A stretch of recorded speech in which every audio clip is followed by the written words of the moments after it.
যাদেরকে একদম কণ্ঠরোধ করা হয়েছে, যাদেরকে কথা বলতে দেওয়া হয় নাই, মুস্তাদাফিন যারা, আমি রব্বুল আলামিনের প্রতিজ্ঞা হচ্ছে ওই সমস্ত মুস্তাদাফিনদেরকে আমি জমিনের ইমাম বানাবো। সুবহানাল্লাহ। জালেমকে হেল্প করো, মজলুমকে হেল্প করো। ইয়া রাসূলুল্লাহ, মজলুমের হেল্পটা বুঝলাম, জালেমের হেল্প কি? জালেমকে তার কাছ থেকে বিরত রাখার জন্য উদ্যোগ গ্রহণ করা। মানরা আমিন কুমফালি উগাইয়ুর, কেউ যদি অন্যায়ভাবে কোনো কাজ থেকে হাত দিয়ে বাধা দেবে, সক্ষমতা নেই, জবান দিয়ে কথা বলবে, লেখালেখি থাকবে, 17.5 বছর তো হাতে পারে, যতটুকু পারা গেছে ততটুকু করা গেছে, বাকিটা লেখালেখির মধ্যে ছিল। আর যদি সেটাও পারা না যায়, ওয়াইল্লাম ইস্তাদিফা বিকলবিহি, তাহলে তিনি মনে মনে ঘৃণা করবেন। এটা যেমন অর্থ আছে, আরেকটা ব্যাখ্যা আছে মনে মনে পরিকল্পনা গ্রহণ করবেন।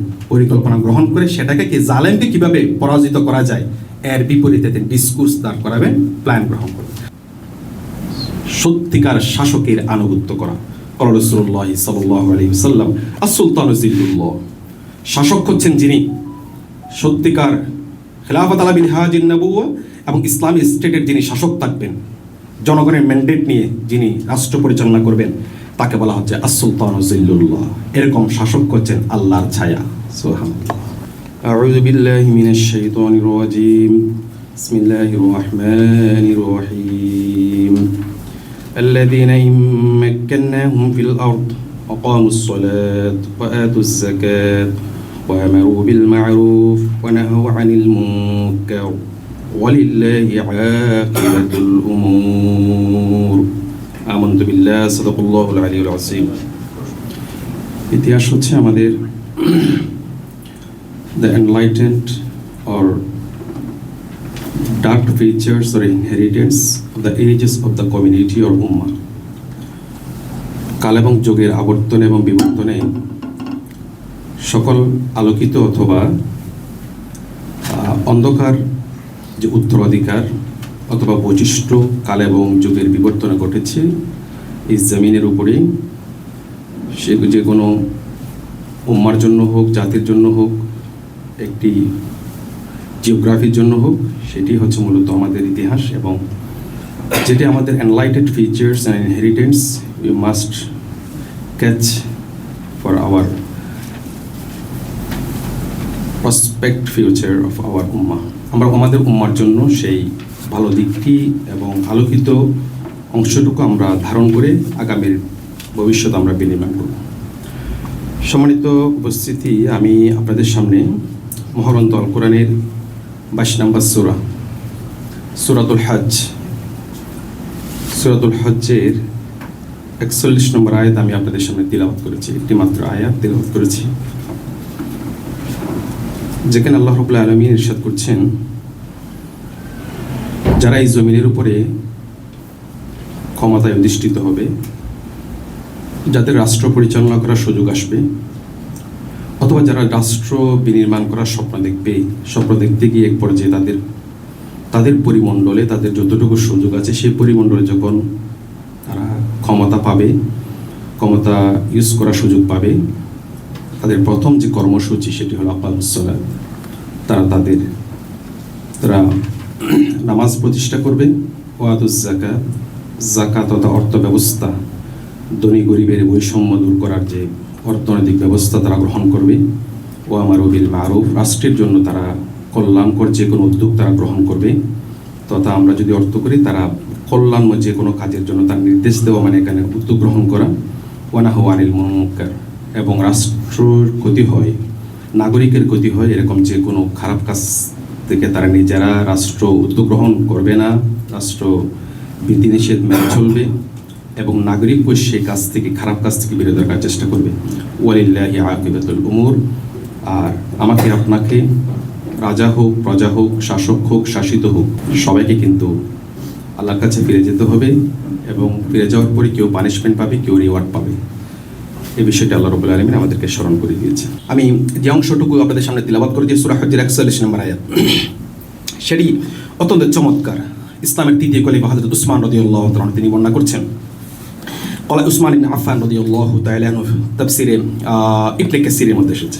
অত্যন্ত চমৎকার ইতিহাস, যেহেতু আজকে ইতিহাসের আলোচনা, তাফসির ইবনে কাসিরের অসাধারণ বৈশিষ্ট্য হচ্ছে ইতিহাসকে অত্যন্ত চমৎকারভাবে তুলে ধরেছে। যতক্ষণ পড়বেন ততক্ষণ পড়তে উঠতে ইচ্ছা করবে না। হযরত উসমান ইবনে আফফান রাদিয়াল্লাহু তাআলা তিনি বর্ণনা করছেন, ফিনা নাযালাত, এই আয়াত আল্লাযীনা মাক্কান্নাহুম ফিল আরদ, যারা জমিনের উপরে ক্ষমতা পাবে তাদের করণীয় কি, এই অংশটুকু উসমান রাদিয়াল্লাহু বলছেন আমাদের ব্যাপারে নাযিল হয়েছে।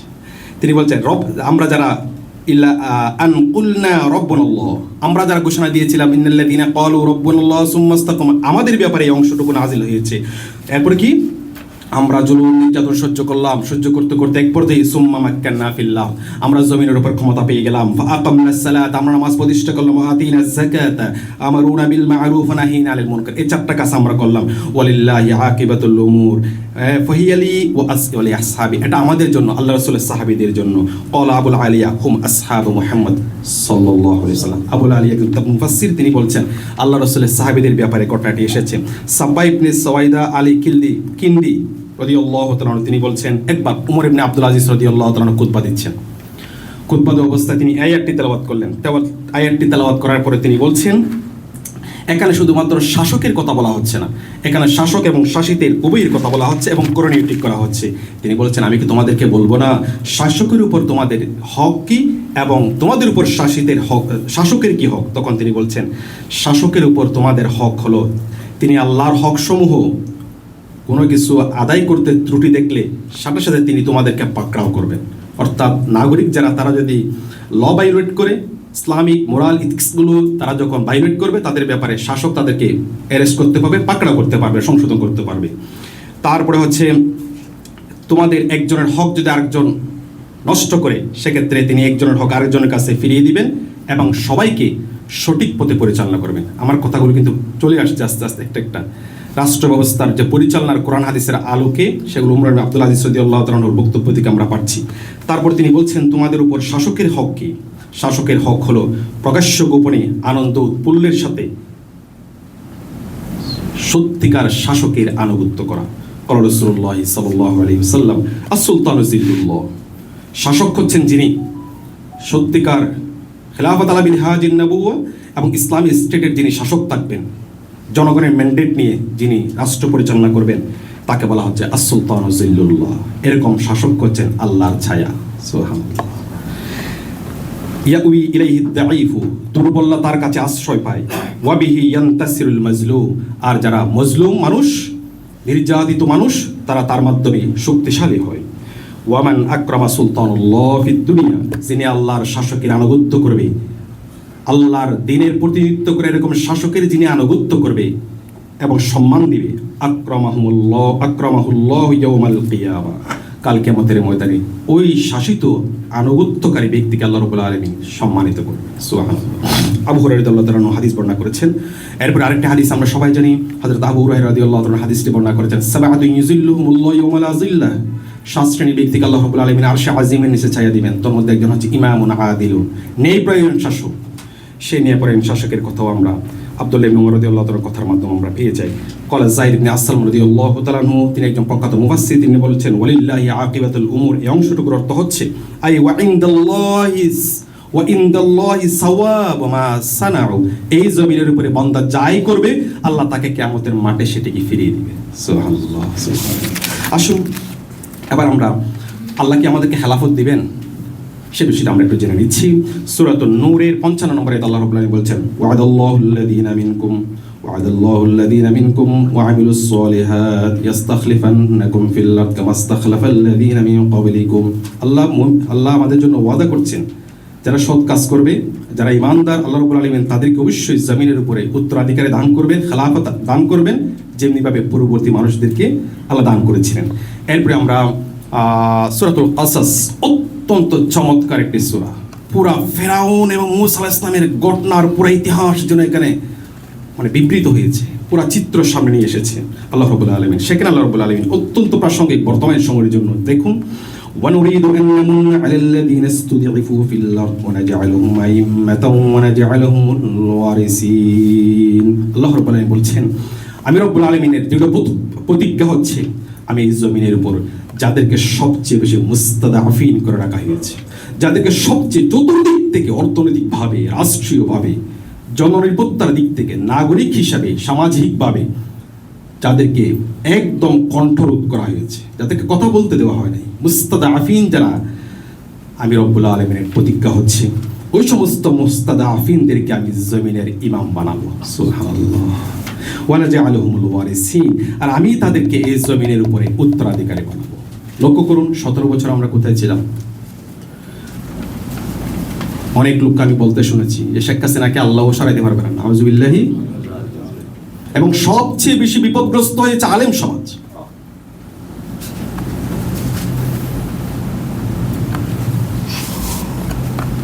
ইমান এত বেশি নড়াচড়া করেছে,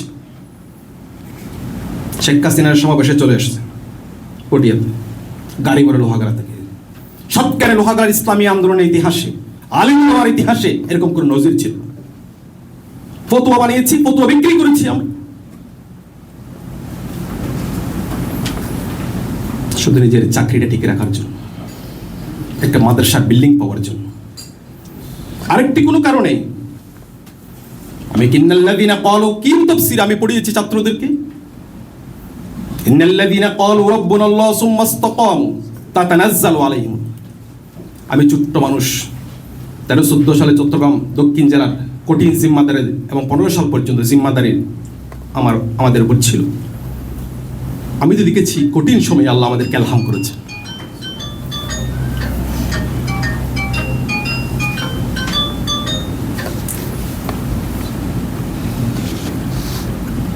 আল্লাহ বলছেন ওয়া নাজআলুহুম আইম্মা। আজকে সবচেয়ে বেশি কষ্ট আছে এজন্য আলেম ওলামারা, যে ডাইরেক্ট আওয়ামী লীগ করেছে কোনো সমস্যা নেই, ডাইরেক্ট বিএনপি করেছে কোনো সমস্যা নেই, ডাইরেক্ট জামাত করেছে তার কোনো সমস্যা নেই। ওই সমস্যা হচ্ছে যে ওদিকেও গেছে, এখন সে কোন দিকে যায় বুঝতে পারতেছে না, হয়রান হয়ে ঘুরতেছে শুধু, যেদিকে বৃষ্টি সেদিকে চাঁদা ধরেছে। এটা তো মুমিনদের বৈশিষ্ট্য হতে পারে না। আল্লাহ বলছেন এটা জুলুম, নির্যাতন। ওয়া নাজআলুহুম আইম্মা, তোমাদেরকে আমি জমিনের ইমাম বানাবো। সংসদের একটা চিত্র দেখলো তো আমাদের হৃদয়ের মধ্যে, যে মানুষগুলো আমরা বছরের পর বছর নিজের বাড়িতে ঘুমাইতে পারি না, অফিসে বসলে মনে হতো কখন এসে ধরে নিয়ে যাবে আমাদেরকে। আমরা যে সমাজের কিছু মানুষ, আমাদের তো কোনো সেরকম ছিল না। রাত 10টা 11টা হেঁটে যাচ্ছি, রাত্রে ঘুমিয়ে আছে, ফোন এসেছে, যেখানে আছেন সেখান থেকে সরে যান। এই সমাজে তো আমাদের কোনো মূল্যই ছিল না। আল্লাহ বলছেন ওয়া নাজআলুহুমুল আইম্মা, তোমাদেরকে আমি জমিনের ইমাম বানাবো। যারাই তোমাদেরকে পিটিয়েছে আজকে তারাই তোমাদেরকে সেলিউট দিবে। ওয়া নাজআলুহুমুল ওয়ারিসিন, জমিনকে তোমরাই উত্তরাধিকারী, তোমরাই জমিনের উত্তরাধিকারী। সূরাতুল মুমিনুন 18 নম্বর পারার শুরুতে 11টি আয়াতের শেষের দিকে আল্লাহ বলছেন উলাইকা হুমুল ওয়ারিসুন আল্লাযীনা ইয়ারিসুনাল ফিরদাউসা হুম ফিহা খালিদুন। এখানে যে বৈশিষ্ট্যগুলো এসেছে, এই বৈশিষ্ট্যগুলো যদি আমি ব্যক্তিগতভাবে এবং সামষ্টিকভাবে সংঘবদ্ধভাবে ধারণ করতে পারি, তাহলে আল্লাহ আমাকে আলটিমেটলি জমিনে এগুলো অর্জন এবং প্রতিষ্ঠা করার কারণে আল্লাহ আলটিমেটলি আমাকে জান্নাতুল ফেরদাউসের কিন্তু উত্তরাধিকারী বানাবেন। এরপরে সূরা ফুরকান শেষ অংশে শেষ শুরুতে আল্লাহ রাব্বুল আলামিন যে কথাটুকু, যতগুলো মুমিনের ওয়া ইবাদুর রাহমানিল্লাযীনা ইয়ামশুনা আলাল আরদি হাওনা, এভাবে যতগুলো 13টি অর্জনীয় বর্জনীয় যে বৈশিষ্ট্যগুলোর কথা বলেছেন সামষ্টিকভাবে, এখানে ব্যক্তিগতভাবে শেষে গিয়ে আল্লাহ বলছেন উলাইকা ইউজাউনাল গুরফাতা বিমা সাবারু ওয়া ইউলাকুনা ফিহা তাহিয়াতাও ওয়া সালামা। হে আমার মুমিন বান্দারা, জমিনে এত কষ্ট করেছো তুমি, এত কষ্ট নির্যাতন সহ্য করেছো, উলাইকা ইউজাউনাল গুরফা, তোমার জন্য আসমান জমিন পরিমাণ একটি কক্ষ আমি জান্নাতে তোমার জন্য রেডি করে রেখেছি। ওয়া ইউলাকুনা ফিহা তাহিয়াতাও ওয়া সালামা, আর ফেরেশতারা শুধু তোমাদেরকে সালাম জানাবে, ওয়েলকাম জানাবে। কত চমৎকার কথা। আসুন আরেকটা সামনে আমরা অগ্রসর হই। এবার আমরা যে ইসলামিক স্টেটের স্বপ্ন দেখছি, কোরআন এবং হাদিসের আলোকে ইসলামিক স্টেটের একটি ওয়েলফেয়ার স্টেট যেটিকে বলা হচ্ছে, আমি সংক্ষেপে বলে যাচ্ছি। The welfare state is a form of government in which the state protects and promotes the economic and social wellbeing of the citizens. নাগরিকের সকল অর্থনৈতিক এবং সকল দিক থেকে যেটা জনগণকে ক্ষতি থেকে রক্ষা করবে এবং জনগণকে প্রমোট করবে উন্নয়নের দিকে, best up on the principles equal opportunity, যেখানে সকল মানুষের সমান সুযোগ সুবিধা থাকবে। আমি বড় লোক এজন্য আমার বেশি, উনি বেশি বিচার পাবে, আরেকজন গরিব মানুষ বলে পাবে, এরকম হবে না আর কি। ইকুইটেবল ডিস্ট্রিবিউশন অফ ওয়েলথ, এবং সম্পদের সুষম বণ্টন, and public responsibility for citizens unable to avail themselves the minimal provision for a good life. That means একজন মানুষের ন্যূনতম যতটুকু সুযোগ সুবিধা থাকা দরকার নাগরিকের, যেখানে সেটি থাকবে সেটিকে একটি ওয়েলফেয়ার স্টেট বা কল্যাণ রাষ্ট্র বলা হচ্ছে। এবার আসুন আমরা যে কথাগুলো বলেছিলাম তন্মধ্যে প্রথম আয়াতটির প্রথম অংশটি ছিল ইকামাতিস সালাত। এখন ইকামাতিস সালাত কি, এটির ব্যাখ্যা হচ্ছে আস-সালাতুল মাফরুদা, ফরজ নামাজগুলো, ফালুহা ফি আওকাতিহা, ওই নাগরিকগুলো মানুষগুলো যথাসময়ে নামাজটি আদায় করবে, আলা মা শারাআহুল্লাহু মা আযকারিহা ওয়া আরকানিহা, যথাযথভাবে রুকুন যথাযথভাবে পালন করবে, সিজদায় যথাযথভাবে থাকবে, রুকুতে যথাযথভাবে দাঁড়াতে হবে, প্রত্যেকটি বিধিবিধান। আমরা যে মানের লোকগুলো এখানে আছি, আমাদের সিজদা হবে অত্যন্ত তাৎপর্যপূর্ণ, আমাদের সিজদা হবে ধীরস্থির, আমাদের রুকু হবে ধীরস্থির। আমরা দুই সিজদার মাঝখানে আল্লাহুম্মা গফিরলি ওয়ারহামনি ওয়াহদিনি ওয়াজবুরনি ওয়াআফিনি, এরপর আমরা রুকু থেকে ওঠার পরে আমরা মাসনুন দোয়া পড়ার চেষ্টা করব, রব্বানা লাকাল হামদান কাসীরান তাইয়িবান মুবারাকান ফি। আমরা দুধ খাওয়ার সময় দোয়া, আমরা প্রত্যেকটি কাজে আমাদের সুন্নাহ মেইনটেইন করার চেষ্টা করতে হবে। ঘুম থেকে ওঠা, ঘুম থেকে জাগা, এরপর খাওয়া দাওয়া, হাঁটা চলা, দুধ খাওয়ার দোয়া কি, পানি খাওয়ার দোয়া কি, তারপরে খাবার সামনে আসলে কি দোয়া পড়বো, খাবার শুরু করলে কি দোয়া পড়বো, এই বিষয়গুলো। এরপরে প্রোগ্রামে আজকে এসেছি, এই প্রোগ্রামের দোয়া কি, আপনি যখন মিটিং পরিচালনা করবেন ওই সময় যিনি দায়িত্বশীল থাকবেন উনি কোন দোয়া পড়বেন, উনি দোয়া পড়বে আল্লাহুম্মা আলহিমনা মুরাশিদা উমুরিনা। রাসূলুল্লাহ বলছেন এই দোয়া শিখিয়ে দিয়েছেন দায়িত্বশীলদের জন্য, যারা প্রোগ্রাম পরিচালনা করবে, প্রোগ্রামে যিনি মডারেটর থাকবেন, প্রোগ্রামে যিনি দায়িত্বশীল থাকবেন, দায়িত্ববান থাকবেন, আল্লাহুম্মা আলহিমনা মুরাশিদা উমুরিনা, যিনি সিদ্ধান্ত দিবেন, সিদ্ধান্ত দেওয়া যার উপর পড়ে তিনি বলবেন আল্লাহুম্মা আলহিমনা মুরাশিদা উমুরিনা। আল্লাহ এখানে তো বিভিন্ন পরামর্শ দিয়েছে, সত্যি তুমি আমাকে অন্তরের মধ্যে সঠিক বিষয়টি আমাকে জাগ্রত করে দাও। সুবহানাল্লাহ, কেমন? এরপর আমরা আজকে প্রোগ্রামে এসেছি, প্রোগ্রামে আলোচনার পরে আমরা কি দোয়া পড়বো এই বিষয়গুলো আমাদেরকে জানতে হবে। একবার তালহা আনসারী রাদিয়াল্লাহু আনহু ইকামাতুস সালাত, মহাগ্রন্থ আল কোরআনে মোট 6 ধরনের মুসল্লির কথা এসেছে, 6 ধরনের মুসল্লির কথা এসেছে। এক নম্বর হচ্ছে কায়িমুন, যারা নামাজ প্রতিষ্ঠা করে। 2 নম্বর হচ্ছে হাফিজুন, ওয়াল্লাযীনা হুম আলা সালাওয়াতিহিম ইউহাফিজুন, যারা নামাজ হেফাজত করবে, বিধিবিধানগুলো হেফাজত করবে, চুরি করবে না। সবচেয়ে রাসূল বলেছেন সবচেয়ে বড় চোর কে, যে নামাজের হুকুম আহকাম বিধিবিধান কি করে, চুরি করে। 3 নম্বর হচ্ছে দাইমুন, যারা নামাজ প্রতি, আজকে পড়লো আরেকজন পড়লো না। আমার এক মুসল্লি জুমা মসজিদে, এক মুসল্লি আমার সাথে ভাই দেখা করেছেন, দেখেন কিরকম, তো তাকে একটা রিক্সা দিবি, জাকাতের একটা রিক্সা দান করবে। তো আমার কাছে মশালা জানতে চাচ্ছে, তাকে যখন বলা হলো যে তুমি নামাজ পড়তে হবে, তুমি নামাজ পড়ো না, যে এখন থেকে পড়তে হবে, রমজান অবস্থায় নামাজ এখন এই মাসে পড়বো না, এই মাস থেকে পড়বো, এখন তাকে রিক্সা দেওয়া দায়িত্ব হবে কিনা মশালা জানতে চাচ্ছে। ঠিক আছে, আরেকটা হচ্ছে খাশিউন, আরেকটা আমরা মুসল্লি পেয়ে গেলাম, আরেক ধরনের মুসল্লি আমরা পেলাম খাশিউন, যারা ভীত সন্ত্রস্ত। আল্লাযীনা হুম আলা ক্বাদ আফলাহাল মুমিনুন আল্লাযীনা হুম ফি সালাতিহিম খাশিউন। এই 4টা বৈশিষ্ট্য, এই 4 ধরনের মুসল্লি আমরা হব। 2 ধরনের মুসল্লি আমরা হব না। কোন ধরনের? সাহুন। কোন সূরার মধ্যে আছে? রাআইতাল্লাযী ইউকাযযিবু বিদ্দিন ফাযালিকাল্লাযী ইয়াদউল ইয়াতীম ওয়া লা ইয়াহুদ্দু আলা তুআমিল মিসকিন ফাওয়াইলুল লিল মুসাল্লিন আল্লাযীনা হুম আন সালাতিহিম সাহুন। ভুলে যাই, মাঝে মাঝে পরে অনুষ্ঠানে গেলে ভুলে যাই, বিয়ে অনুষ্ঠানে গেছে ভুলে যাই, আরেকটা থেকে ঠিক আছে সফরে ঢাকা যাওয়ার সময় নামাজ পড়া না, শ্বশুর বাড়ি থেকে ওখানে গেছে আর নামাজ পড়েন, নো, সর্বাবস্থায় তিনি নামাজ পড়বে। ইউরাউন, আরেকটা হচ্ছে যারা লোক দেখানো নামাজ পড়ে। এই 2 জায়গা থেকে 2 ধরনের মুসল্লির কথা এসেছে। তালহা আনসারী রাদিয়াল্লাহু তাআলা আনহু, আল্লাহর রাসূলের প্রখ্যাত সাহাবী, তিনি বাগানে কাজ করছেন, খেজুর বাগানে কাজ করছেন, কাজ করতে করতে হঠাৎ করে তিনি নামাজে দাঁড়ালেন। দাঁড়ানোর পরে তিনি হঠাৎ করে একটা কিচিরমিচির নতুন পাখির শব্দ শুনতে পেলেন, ওইদিকে তার মনটা চলে গেছে। হঠাৎ করে নামাজের মধ্যে রুকুটুবুল হয়ে গেছে, যেটা আমরা নিয়মিত প্রত্যেকদিন বলে আমাদের, রুকু থেকে উঠতেও পারে না, সিজদায় যেতে পারে না, 3 রাকাত না 4 রাকাত বুঝতে পারি না আমরা। তালহা আনসারী রাদিয়াল্লাহু তাআলা রাকাত ভুলে গেছে, রাকাত ভুল, নামাজ শেষ করলেন। শেষ হওয়ার পরে তিনি বুঝতে পারলেন আমার নামাজ ভুল হয়েছে। যেই বাগানে কাজ করতে গিয়ে পাখির কিচিরমিচির আওয়াজে ওনার রাকাত ভুল হয়ে গেছে, এটার কাফারা স্বরূপ পুরো বাগান আল্লাহর রাস্তায় কুরবানি করে দিয়েছে। সুবহানাল্লাহ। জাতুর রিকা এমন একটি ঘটনা, জাতুর রিকাতে এই জন্য জাতুর রিকা বলা হয়, ইতিহাসের প্রেক্ষাপটে বলছি। এই যুদ্ধে সাহাবীদের হাঁটতে হাঁটতে পায়ের মধ্যে ফুসকা পড়ে গেছে। ঘটনা কি? এই ঘটনার আগের ঘটনা হচ্ছে সাহাবীদের মধ্যে একটা জিনিস নিয়ে ভুল বুঝাবুঝি হয়ে গেছে। তো এরপরে যুদ্ধে যাচ্ছেন রাসূলুল্লাহ নিয়মিত রাত্রে অবস্থান করা, কিন্তু রাসূলুল্লাহ থামতেছেন না, শুধু হাঁটছেন। সাহাবীরা এক পর্যায়ে পায়ের মধ্যে ফুসকা পড়ে গেছে। ওই যে আগের দিন মারামারি হয়েছে, ভুল বুঝাবুঝি হয়েছে, এগুলো ভুলে গেছে। তারপরে সবাই রাত্রে যাপন করতেছে। এক সাহাবী, এক আনসারী, একজন হচ্ছে মুহাজির, 2 জন সাহাবী, তাদেরকে রিবাতের দায়িত্ব দেওয়া হয়েছে, রাত্রি পাহারা দেওয়ার দায়িত্ব দেওয়া হয়েছে। তখন এক সাহাবী উনিকে বলতে, তুমি ঘুমিয়ে যাও, আমি নামাজ পড়তেছি, অসুবিধা নেই।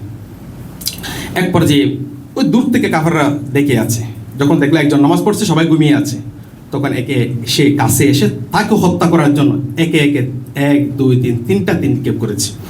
3 নিক্ষেপ করার পর নামাজ শেষ করেছে। নামাজ শেষ করার পরে ওই পার্শ্ববর্তী যার দায়িত্ব ছিল তাকেও জাগিয়ে দিয়েছে, দেখছেন পুরা রক্তরঞ্জিত। তখন বললেন, কি ব্যাপার, তুমি রক্তরঞ্জিত, এতক্ষণ তুমি 3টা তীর নিক্ষিপ্ত হয়েছে, তোমাকে বলো না কেন? তখন তিনি বললেন, আসলে আমি তো নামাজের মধ্যে ছিলাম, আল্লাহর সাথে আমার এরকম একটা তাল্লুক ছিল, আমি যে 3টি তীর মৃত্যু হয়েছে আমি নিজেও জানি না। This is the salat of the সাহাবী। আর আমি আপনি কোথায় আছি? আমি আমার নিজের জন্য কথাটা বলছি, আমি আর সামনে যাচ্ছি না। আমি রাষ্ট্রের 4টি কাজের পরে শুধু পয়েন্টগুলো বলছি। আমার যেহেতু আলোচনাটা ছিল, যেহেতু সময় আমাকে আর সুযোগ দিচ্ছে না। নবী রাসূলের আগমনের অন্যতম উদ্দেশ্য ছিল একটি মডেল রাষ্ট্র প্রতিষ্ঠা। এরপর আমাদের মডেল রাষ্ট্রের যে বৈশিষ্ট্য সেটি আমি নোট করেছি। মুসলিম শাসন ব্যবস্থার আবর্তন, যে 5টি কাল আমাদের উপরে যাবে। একটা হচ্ছে আপনার নবুয়া, এরপর খেলাফত আলা মিনহাজুন নবুয়া, তারপর হচ্ছে আপনার রাজতন্ত্র, এরপরে স্বৈরতন্ত্র, আবার খেলাফত আলা মিনহাজুন নবুয়া। আমরা কিন্তু 4th স্টেটে আছি। হুযায়ফা রাদিয়াল্লাহু তাআলা হাদিসটি বর্ণনা করেছেন। এরপরে আরেকটি গুরুত্বপূর্ণ বই আপনারা পড়তে পারেন, ইসলামী রাষ্ট্র সরকার পরিচালনার মূলনীতি, মোহাম্মদ আসাদ কনভার্টেড মুসলিম, অনুবাদ করেছেন শাহেদ আলী সাহেব। এই বই থেকে যে ইসলামী রাষ্ট্রের লক্ষ্যসমূহ আমি নোট করেছি। এরপরে রাষ্ট্রের মূলনীতি, শরিয়া পরিপালন, তারপরে শরিয়ার বিরোধী নয় এমন আইন রাষ্ট্র বিনির্মাণ করতে পারবে। এরপর হচ্ছে সরকার যতক্ষণ পর্যন্ত আল্লাহর আনুগত্য করবে, ওই দেশের জনগণ রাষ্ট্রের আনুগত্য, সরকারের আনুগত্য করতে পারবে। এরপর হচ্ছে ওই এলাকার, ওই রাষ্ট্রের সরকার অবশ্যই জনগণের নির্ধারিত হতে হবে। আরেকটি বৈশিষ্ট্য হচ্ছে আল্লাহর সার্বভৌমত্ব থাকবে। আপনারা জানেন সকল নবী এবং রাসূলের দাওয়াত ছিল, ইয়া কওমি ইবুদুল্লাহ মা লাকুম মিন ইলাহিন গায়রু, তোমরা আল্লাহর দাসত্ববাদ দিয়ে কোন দিকে যাও, আল্লাহর উলুহিয়াতের কথা, ইনিল হুকমু ইল্লা লিল্লাহ আলা লাহুল খালকু ওয়াল আমর। এরপর হচ্ছে শাসক ও শাসিতের সম্পর্ক কি হবে, লা তাআতা লি মাখলুকিন ফি মাসিয়াতিল খালিক, ইন্নামাত তাআতু ফিল মারুফ, ক্বালা রাসূলুল্লাহ সাল্লাল্লাহু আলাইহি ওয়াসাল্লাম। মুসনাদ আহমদ 20453 নম্বর হাদিস তিনি বর্ণনা করছেন। এখানে একমাত্র আনুগত্য হবে ভালো কাজে, মাসিয়াত নাফরমানির ক্ষেত্রে কোনো আনুগত্য হবে না। এরপর আরও অনেক লম্বা আছে, আমরা সেদিকে যাচ্ছি না। উমর রাদিয়াল্লাহু তাআলা আনহুর সে কথা আপনারা সবাই জানেন যে তিনি 2টো কাপড়ের ব্যাপারে জবাব দিয়ে বাধ্য ছিলেন। মেয়েরা যখন উমর রাদিয়াল্লাহু তাআলা একদিন মেয়েদেরকে বলছেন যে তোমরা একটা মহারানা সহজ করে দাও, তখন মহিলারা দাঁড়িয়ে বলছেন, হে উমর, এই অধিকার তোমার নাই। আল্লাহর কোরআন কোথাও কিন্তু আমাদের মহারানা কমানোর কথা বলেন, এটা আমাদের অধিকার। উমর রাদিয়াল্লাহু তাআলা দাঁড় করিয়েছেন। এরপর হচ্ছে ব্যক্তির স্বাধীনতা থাকবে। আফদালুল জিহাদ কালিমাতু হক্কিন আও কালিমাতু আদিলিন ইনদা সুলতানিন জাইরিন আও আমিরিন জাইরিন, আবু দাউদ শরীফের 4293 নম্বর হাদিস, যেখানে একজন মানুষ যখন নির্যাতিত হবে, তারা একজন অত্যাচারী শাসকের সামনে কথা বলার অধিকার তাদের থাকতে হবে।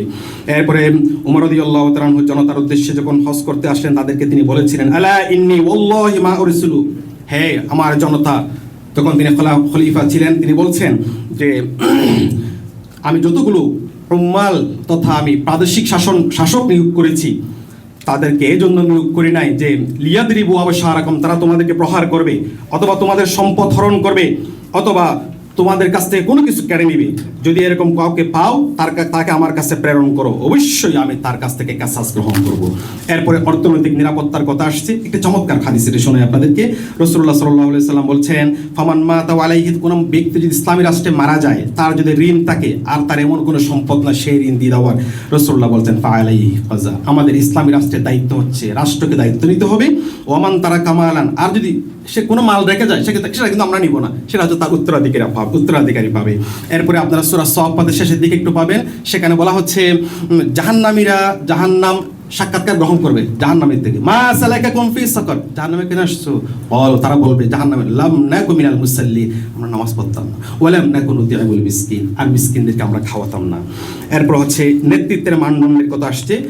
ইসলামী স্টেটের নেতৃত্বের মানদণ্ড হচ্ছে সৌন্দর্য নয়, টাকা পয়সা নয়, বাহাদুরি নয়, বড় লোকের সন্তান নয়, ইন্না আকরামাকুম ইনদাল্লাহি আতকাকুম, তাকওয়াই হচ্ছে আসল মাপকাঠি। এরপর হচ্ছে রাসূলুল্লাহর অনেকগুলো হাদিস এখানে এসেছে, একটা হাদিস শোনাই। আবু বকর রাদিয়াল্লাহু তাআলা বলেন নেতৃত্বের ব্যাপারে রাসূলুল্লাহ বলছেন, তোমরা যদি আবু বকরকে নেতা বানাও তাকে তোমরা পাবে আমিনান, বিশ্বস্ত, জাহিদান ফিদ দুনিয়া, দুনিয়ার ব্যাপারে বিমুখ, ওরাগিবান ফিল আখিরা। আর যদি তোমরা উমরকে নেতা বানাও তাহলে তোমরা পাবে কওয়িয়ান আমিনান, শক্তিশালী একজন বিশ্বস্ত মানুষ তোমরা পাবে। লা ইয়াখাফু ফিল্লাহি লাওমাতা লাইম, আল্লাহর ব্যাপারে অনুপরিমাণ কাউকে ভয় করে না। আর যে তোমরা আলীকে যদি নেতা বানাও, আমি মনে করছি তোমরা আলীকে নেতা বানাবে না, তারপরে তোমাদেরকে বলে দিচ্ছি তাজিদুহু হাদিয়াম মাহদিয়া, তোমরা একজন সত্য পথের পরিচালক এবং পরিচালিত ব্যক্তি হিসেবে তোমরা পাবে। ইয়াখুযু বিকুমুত তারিকাল মুস্তাকিম, আর সবাইকে সে সত্য পথে পরিচালনা করবে। এরপর হচ্ছে কল্যাণ রাষ্ট্রের আরেকটি বৈশিষ্ট্য হচ্ছে পরামর্শ ভিত্তিক, আর যেটা আমরা সবাই জানি ওয়া আমরুহুম শুরা বাইনাহুম। হযরত আবু হুরায়রা বলছেন বিষয়টা খুবই গুরুত্বপূর্ণ, আমাদের মধ্যে পরামর্শ নেওয়ার বিষয়টা একটু যত বেশি মানে বুদ্ধিজীবী, যত বেশি অভিজ্ঞতা সম্পন্ন তিনি তত বেশি পরামর্শ কম নেন। কথা কি ঠিক? আমি বুঝি এগুলো, কিন্তু আবু হুরায়রা রাদিয়াল্লাহু তাআলা বলছেন মা রাআইতু আহাদান আকসারা মাশওয়ারাতান লিআসহাবিহি মিন রাসূলিল্লাহি সাল্লাল্লাহু আলাইহি ওয়াসাল্লাম, আমি রাসূলুল্লাহকে তার সাহাবীদের চেয়ে পরামর্শ গ্রহণ করার ক্ষেত্রে রাসূলুল্লাহর চেয়ে বেশি কোনো আমি খুঁজে পাই নাই। ইনসাফ ভিত্তিক বিচার ব্যবস্থা থাকবে, যেখানে ধনী গরিব সবার জন্য সমান ব্যবস্থা থাকবে। হযরত আবু বকর সিদ্দিক রাদিয়াল্লাহু তাআলা তার খেলাফত যাওয়ার পরে প্রথম বাক্য দিয়ে সেটি বলেছেন, কদ উল্লিতু আলাইকুম ওয়ালাস্তু বিখাইরিকুম, দেখেছেন কতকে বলে আমি তোমাদের মধ্যে সবচেয়ে তো বেশি ভালো মানুষ নয়, কিন্তু আমার উপর নেতৃত্ব চলে এসেছে, সুতরাং যতক্ষণ ভালো কাজ করবো ফা ইন আহসানতু ফাআইনুনি, তোমরা আমাকে হেল্প করবে, ওয়া ইন আসাআতু ফাকাউমিউনি, আর যদি আমি ভুল করি আমাকে সোজা করে দিবে। আরেকটা কথা মনে রাখবে, আস-সিদকু আমানাতুন ওয়াল কিযবু খিয়ানাতুন, সত্য হচ্ছে আমানত আর মিথ্যা হচ্ছে খিয়ানত। এভাবে তিনি অনেক কথা বলেছেন। ইসলামের পররাষ্ট্রনীতি কি হবে? ওয়ালা ইয়াজরিমান্নাকুম শানাআনু কওমিন আলা আল্লা তা'দিলু ই'দিলু হুয়া আকরাবু লিত-তাকওয়া, কোন জাতির প্রতি বিদ্বেষ যেন অন্যায়ভাবে আমাকে ইনসাফ করা থেকে আমাকে যেন দূরে নিয়ে না যায়। একজন পররাষ্ট্রনীতি যেটি আমার দেশের সাথে মিলাচ্ছে, সবার সাথে বন্ধুত্ব, কারোর সাথে বৈরিতা নয়। এরপর হচ্ছে অমুসলিমরা আমাদের ইসলামী স্টেটের নাগরিকটা অধিকার পাবে। মদিনার 57টি যে ধারা ছিল সেখানে রাসূলুল্লাহ সাল্লাল্লাহু আলাইহি ওয়াসাল্লাম তাদের ব্যাপারে কথা বলেছেন। তারপর হচ্ছে নারীদের অধিকার থাকবে, আল জান্নাতু তাহতু রিজলাইহা, মেয়েরা তাদের পায়ের নিচে তাদের জান্নাত, রাসূলুল্লাহ সাল্লাল্লাহু আলাইহি ওয়াসাল্লাম বলেছেন। এরপরে শ্রমিকদের অধিকারের কথা এসেছে, রাসূলুল্লাহ দোয়া করতেন সবসময়, আল্লাহুম্মা আহইনি মিসকিনা ওয়া আমিতনি মিসকিনা ওয়াহশুরনি ফি যুমরাতিল মাসাকিন, আল্লাহ আমাকে তুমি মিসকিন হিসেবে বাঁচিয়ে রাখো, মিসকিন হিসেবে তুমি আমাকে মৃত্যু দাও, কাল কিয়ামতের হাসরের মাঠে তুমি মিসকিনদের সাথে আমাকে হাসর নসর করো। সুবহানাল্লাহ। এরপরে মালিকের অধিকার আছে, রাষ্ট্র গঠন পদ্ধতি। রব্বুল আলামিন সূরা আলী ইমরান 166 নম্বর আয়াতে আল্লাহ বলছেন, লাকাদ মান্নাল্লাহু আলাল মুমিনিনা ইয বা'আসা ফীহিম রাসূলাম মিন আনফুসিহিম, মুমিনদের জন্য সবচেয়ে বড় অনুগ্রহ হচ্ছে আল্লাহ রাব্বুল আলামিন তাদের মধ্য থেকে একজন নবী পাঠিয়েছে। আচ্ছা, তাকে যদি আমাদের মধ্য থেকে না দিয়ে ফেরেশতাদের থেকে পাঠায় দেয়, তখন বলতে এগুলো তো ফেরেশতার বৈশিষ্ট্য, এগুলো আমরা করতে পারবো না। কিন্তু রাসূল আমাদের মধ্যে, মানুষের মধ্যে হওয়ার কারণে তিনি যাই করেছেন আমাদের জন্য সেটা পালন করতে একটা মানবীয় বৈশিষ্ট্যগুলো আছে। রাসূলাম মিন আনফুসিহিম ইয়াতলু, তিনি কি কাজ করবেন? আমরা যদি ইসলামী স্টেটে প্রতিষ্ঠার যে কাজ সেটি হচ্ছে লোক তৈরি, তাদের জন্য যে কাজটি সেটি হলো ইয়াতলু আলাইহিম আয়াতি, কোরআন তেলাওয়াত করবেন, ওয়া ইউযাক্কিহিম, কোরআন দিয়ে তাদেরকে পবিত্র করবেন, তাজকিয়ান অফসলা, পরিশুদ্ধ মানুষ তৈরি করবেন, ওয়া ইউআল্লিমুহুমুল কিতাব শিক্ষা দিবেন, ওয়াল হিকমা ওয়া ইন কানু মিন ক্বাবলু লাফি দালালিম মুবিন। এটি গেল। আর সর্বশেষ হচ্ছে আমাদের জালেম এবং মজলুম তাদের অধিকারও আছে। রাসূলুল্লাহ বলেন তোমরা জালেমকে হেল্প করো, মজলুমকে হেল্প করো। ইয়া রাসূলুল্লাহ, মজলুমের হেল্পটা বুঝলাম, জালেমের হেল্প কি? জালেমকে তার কাছ থেকে বিরত রাখার জন্য উদ্যোগ গ্রহণ করা। মানরা আমিন কুমফালি উগাইয়ুর, কেউ যদি অন্যায়ভাবে কোনো কাজ থেকে হাত দিয়ে বাধা দেবে, সক্ষমতা নেই, জবান দিয়ে কথা বলবে, লেখালেখি থাকবে, 17.5 বছর তো হাতে পারে, যতটুকু পারা গেছে ততটুকু করা গেছে, বাকিটা লেখালেখির মধ্যে ছিল। আর যদি সেটাও পারা না যায়, ওয়াইল্লাম ইস্তাদি ফাবিকলবিহি, তাহলে তিনি মনে মনে ঘৃণা করবেন। এটা যেমন অর্থ আছে, আর একটা ব্যাখ্যা আছে মনে মনে পরিকল্পনা গ্রহণ করবেন। পরিকল্পনা গ্রহণ করে সেটাকে কি জালেমকে কিভাবে পরাজিত করা যায় এর বিপরীতে তিনি ডিসকোর্স দাঁড় করাবেন, প্ল্যান গ্রহণ করবেন। আল্লাহ রাব্বুল আলামিন যেই সময়ের মধ্যে যে আলোচনাটা করেছি আমাকে আমার ভাইদেরকে আমল করার তৌফিক দান করুন। ওয়া মা তাওফীক ইল্লা বিল্লাহ। আসসালামু আলাইকুম ওয়া রাহমাতুল্লাহি ওয়া বারাকাতুহু।